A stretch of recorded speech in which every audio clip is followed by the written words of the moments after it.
Totally wrong facts you probably still believe, but trust me, bro. Let's get right into the video. Let's lock in, y'all. Completely wrong facts that people still believe. The Great Lie of China. If you actually ended up becoming one of the fortunate few people who achieved their childhood goal of becoming an astronaut, you would at some point have the opportunity to go to space. And during that time in space, if you happened to look down at the Earth, you would at some point find the Great Wall of China, right?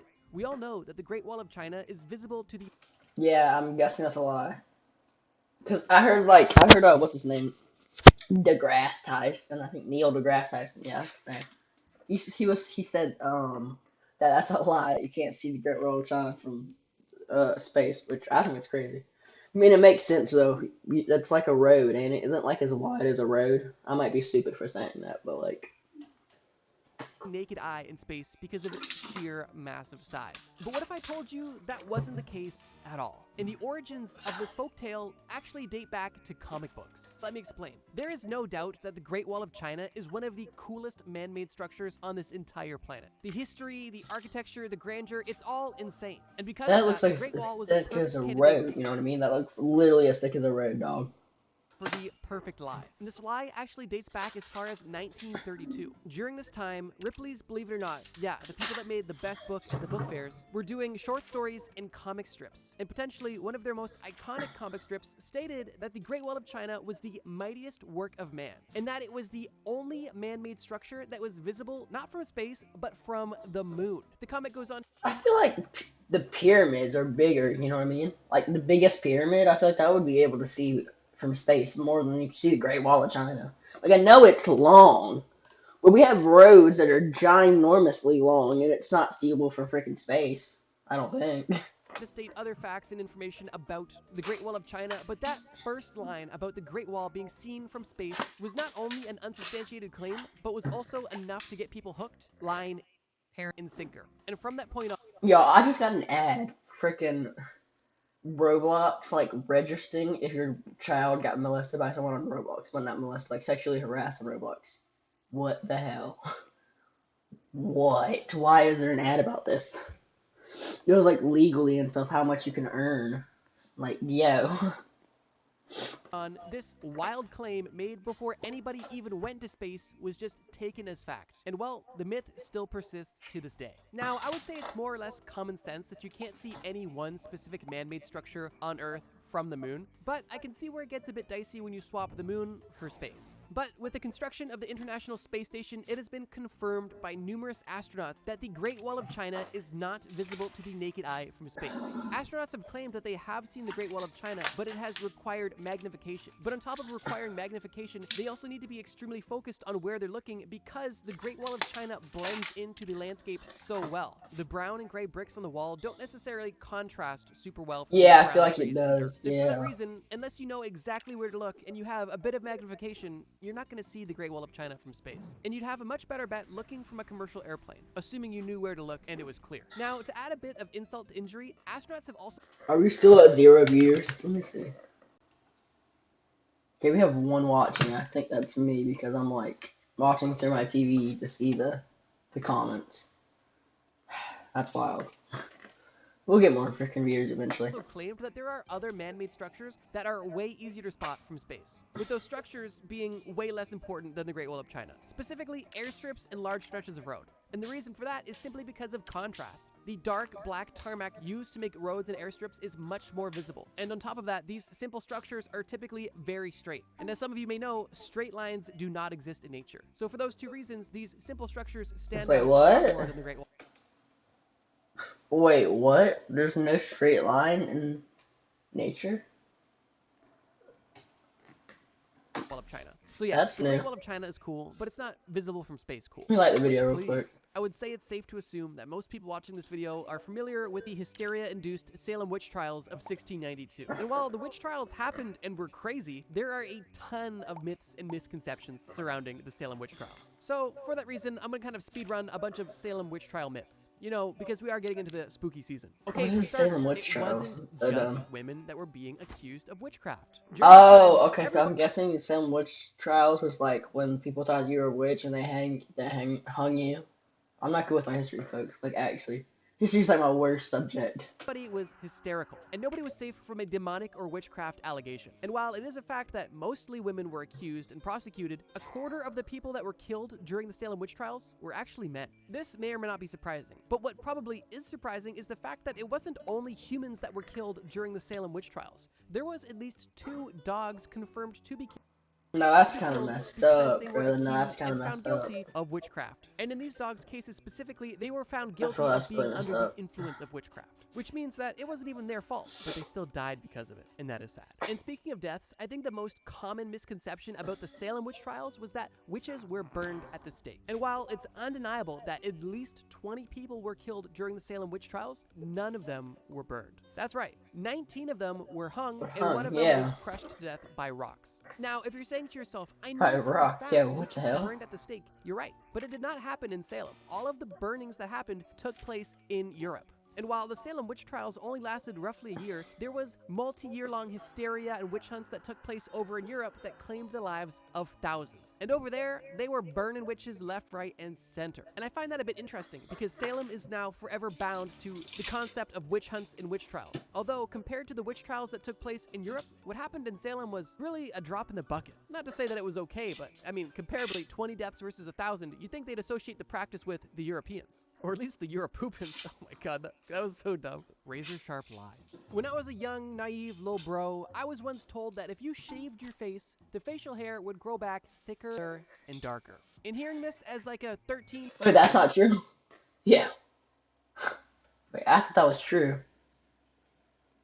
14-year-old bro, all I wanted to do was shave because I really wanted to have some cool facial hair and seem older than I was, like every other kid does. I remember shaving and bleeding a lot, but never making any facial hair progress. And I actually ended up giving up on the practice before I ever learned the truth. And if you had a similar situation, well, welcome to the club, because a lot of people have not only heard this myth, but actively fall for it every single day. The origins of this myth, interestingly, are unknown, although clinical studies disproving this myth date back all the way into the 1920s, which just goes to show how prolific this myth is, because we have literally had clinical studies for almost 100 years proving that shaving does not affect your hair thickness, but people still believe it. And while it actually has no physical effect, appearances are something we can discuss. And here's what I mean by that. When you shave, the razor cuts the hair on the surface of the skin, but it has no effect on the follicle deep below the skin. The hair that was on your face went from a long pointed tip to a short nub. And this little nub of hair can feel coarser as it begins to grow out. And if you couple this short-lived bluntness of the freshly shaved hair with the fact that the new hair that is growing hasn't yet been exposed to any chemicals or sunlight to lighten it, then you may feel like this new freshly shaved hair is coming back thicker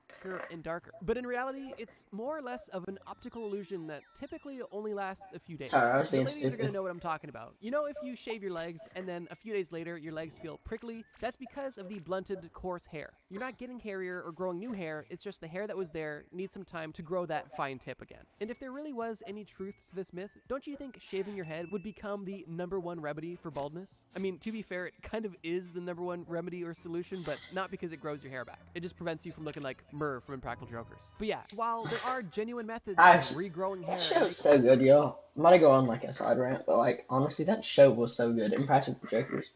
It was hilarious, dude. I remember watching it when I was like, what, like 10, 12, 14 now. So when I was in my old house, when I was in the trailer.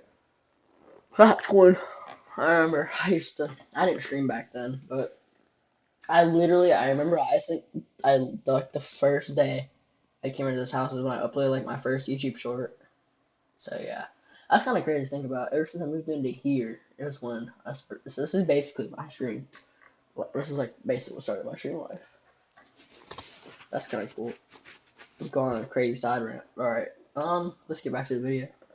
your hair thicker, shaving is not one of them. And I'm glad it's not, because that would literally make the entire act counterproductive. The baby bird balloon. Have you ever been out on a walk when you see a vulnerable, injured baby bird on the sidewalk all by himself? This is a deeply heartbreaking sight, and all you want to do is help out this little baby bird. But right as you kneel down to pick up this bird and put them anywhere else, your friend tells you, hey, you can't touch this baby bird. If you touch this baby bird, its mom will pick up on your scent and abandon this bird completely. If you touch it, it's gonna That's die. not The true. best thing you can do is leave it. So then you and your friend continue to walk on the sidewalk, only for that bird to get Yeah, run over by a what the guy on a fuck? one-wheel. Tragic. This is a myth that I definitely believed, actually, up until recently, honestly, because I never thought about it too much, but I remember hearing this a lot when I was younger. Thinking about it now, it seems like a clever way for parents to make their kids not touch wild animals, but that's about as deep as it goes, because this claim is more or less of a Yeah, that is crazy, dude.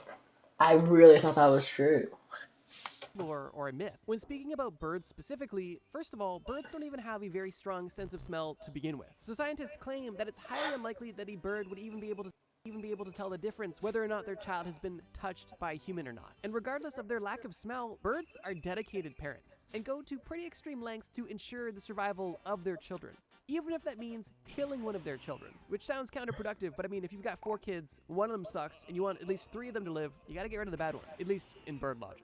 Now, with every myth, there's typically a kernel of truth. The kernel of truth is this. There is specific scenarios where birds will abandon their young, but it's not nearly as simple as, oh, if you touch the baby bird, it's done. What typically causes a bird to abandon its nest is if the bird's nest is simply too hostile to continue to live in. If the nest is consistently visited or even threatened by predators on a regular basis, and the bird's babies are still in the egg stage, then the parents may make the tough decision of abandoning the nest to begin a new one in a safer location. Although, if the chicks have been hatched, it's going to take a lot to scare away a parent bird from its nest. Although, every bird is different, and there's definitely a fluctuation on commitment when it comes to bird parents. The general consensus is that birds that live longer are typically more picky and sensitive with their young, and potentially more likely to abandon their children. However, birds that live relatively shorter lives typically tend to be more committed to their children. And what's even more So I'm interesting not is the fact talking. that this doesn't I don't know only what to apply to say. birds. There are not many animals that will simply abandon their child because it has been encountered by a human, with one of the notable exceptions being rabbits. Rabbits in general live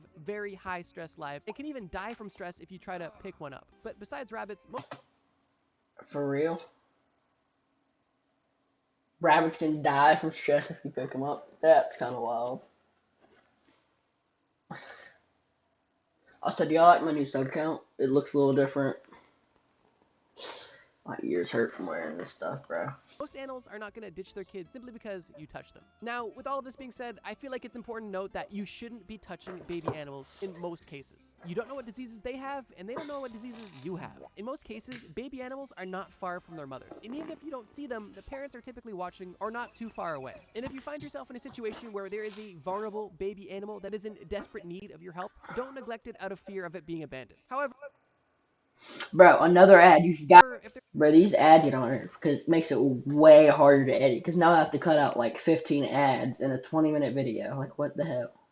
Why on computer there's so many ads on my freaking on my phone and TV? There's like no ads, dog. What the hell?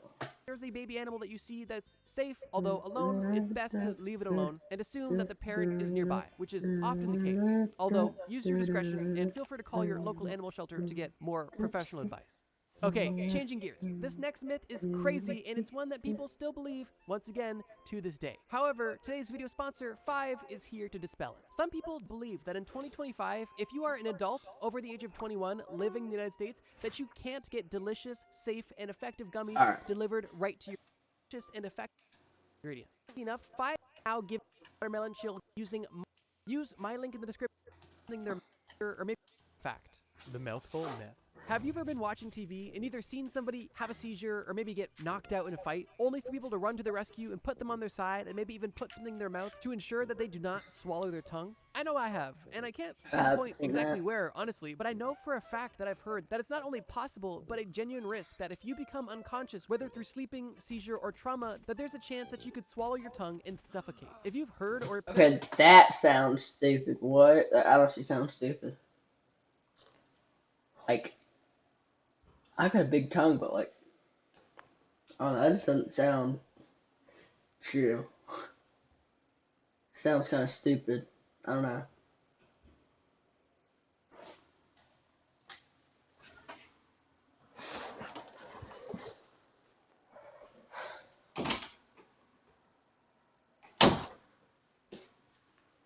even believe believe this myth, it honestly kind of makes sense. I mean, your tongue is long, and if you're not actively controlling it, it could potentially go the wrong way. But the truth of the matter is that it is physically impossible to swallow your tongue, meaning that this is not a genuine risk. Unless your tongue becomes detached from your body somehow, it is physically impossible to swallow your own tongue, which is a good thing. Now, what's unfortunate is the actual truth of the matter and things that people try to do to prevent tongue swallowing. One of the worst things that somebody can do to prevent somebody from swallowing their tongue is by putting something in the person's mouth.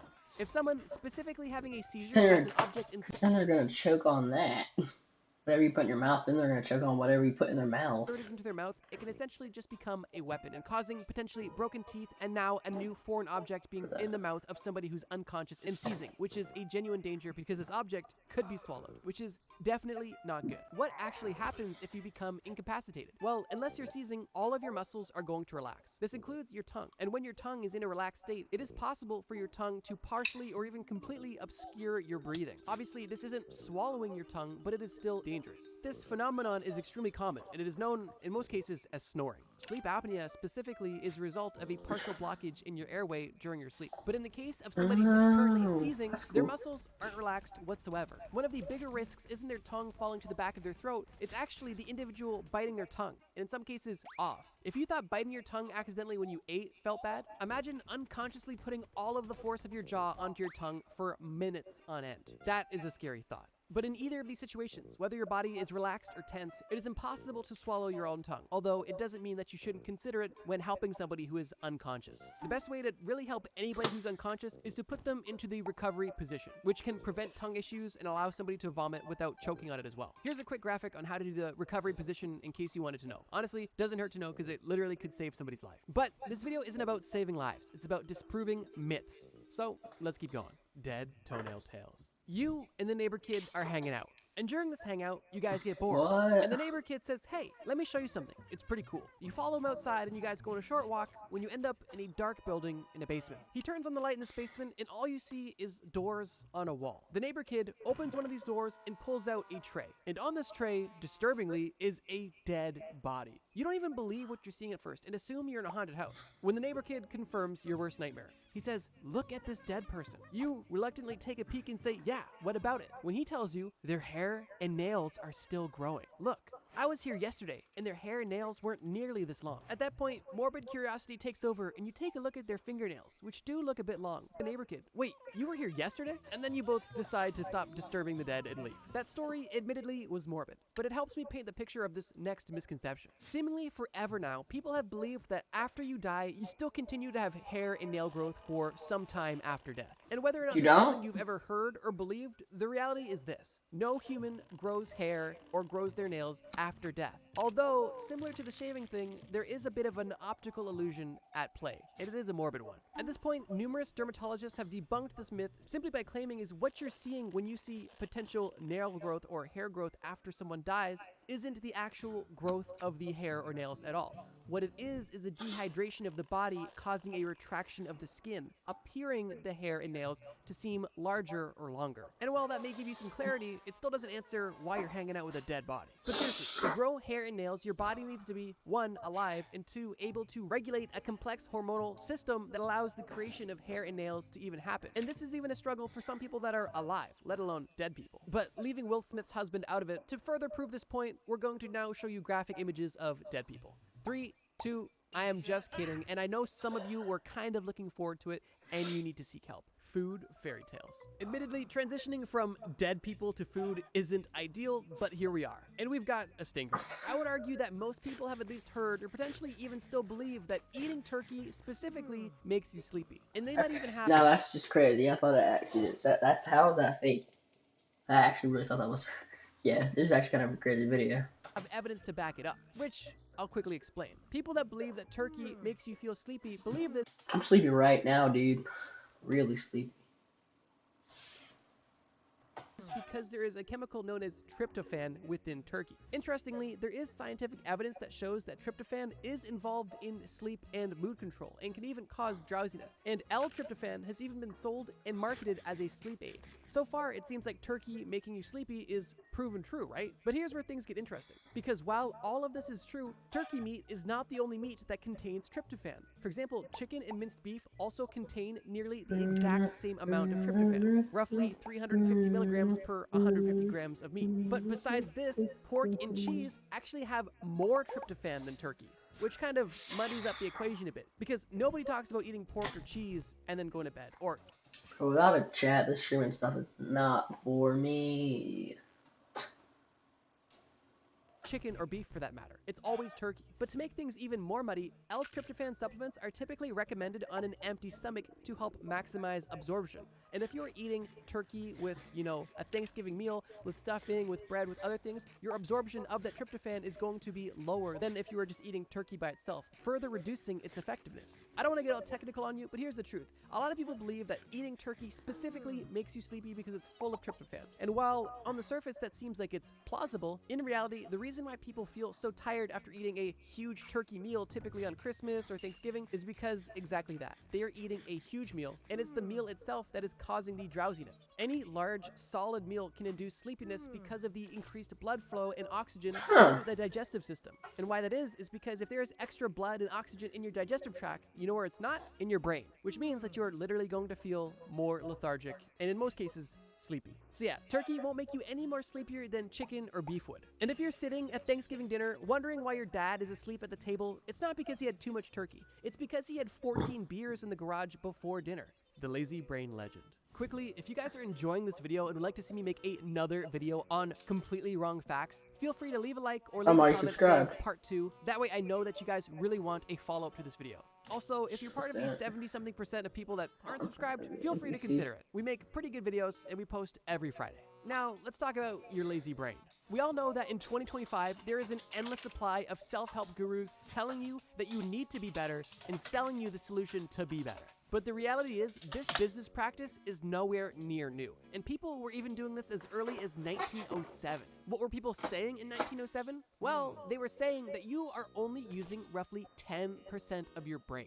And this slogan kind of got a lot of traction and allowed a lot of people to make a lot of money selling ways to tap into untapped potential within your brain. And from these claims dating back as early as 1907, people to this day still quote and believe that you only use roughly 10% of your brain. But is it really true? Well, according to evidence from studies of brain damage, brain imaging, localization of function within the brain, and even metabolic studies of the brain, people use much more than just 10% of their brains.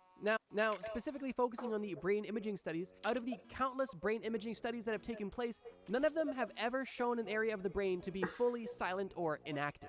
What they did find was that many functions of the brain are highly localized, with different tasks being allocated to different parts of the brain, which is, I think at this point, relatively common knowledge, at least the left and right hemisphere part, but it obviously goes much deeper than that. But that alone kind of just disproves the entire myth that we only use 10% of our brain. It would make no sense for our most vital organ that is literally consuming most of our calories, at least compared to other organs, to be so dormant. It makes almost no sense, and I would probably argue that even when you are sleeping, or potentially even unconscious, you are using more than 10% of your brain because of all of the unconscious acts that your body is consistently doing. I would even argue that your dad passed out on the Thanksgiving table has more than 10% brain activity, even if he only has 10% of a normal brain. Regardless, outside of just imaging studies, neuroscientists have even probed individual, localized micro parts of the brain to test the response of single neurons. And even those tests revealed that there was no gaps or inactive areas. By the way, after this, we're probably gonna run some Fortnite, maybe some Minecraft, and then just